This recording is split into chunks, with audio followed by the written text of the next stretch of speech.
ምን አይነት ጥቃት ነው ጋይስ? አሜሪካ እንደፎከረችው ከእስራኤል ጋር በጥምር ጥቃት ቴህራንን እንደምትመለከቱት እያጋየቻት ነው የሚገኘው። በቴህራን ውስጥ የሚገኝ አንድ የነዳጅ ማጣሪያ በምትመለከቱት መልኩ በእስራኤል እንዲሁም ደግሞ በአሜሪካ ጥቃት ደርሶበት እንደምትመለከቱት እንግዲህ አይሆኑ መሆኑ ነው እየተነገረ የሚገኘው።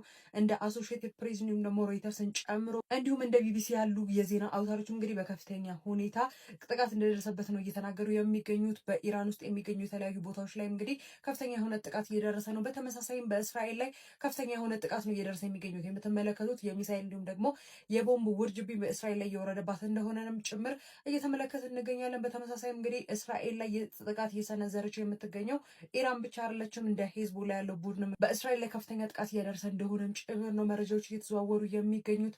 በቴህራን ላይ ግን ከፍተኛ የሆነ ጥቃት እንዲሁም ደግሞ ጉዳት እንደደረሰ ጭምርም እንግዲህ እንደምትመለከቱት ነው። ከፍተኛ የሆነ የእሳት ቃጠሎ እንዲሁም ደግሞ ፍንዳታዎችን ጭምር ነው እየተመለከተን የምንገኘው። በዚህ ጉዳይ ላይ አዳዲስ ነገሮች ካሉ በፍጥነት ይዤላችሁ እመጣለሁ። አብራችሁን ቆዩ። መልካም ምሽት።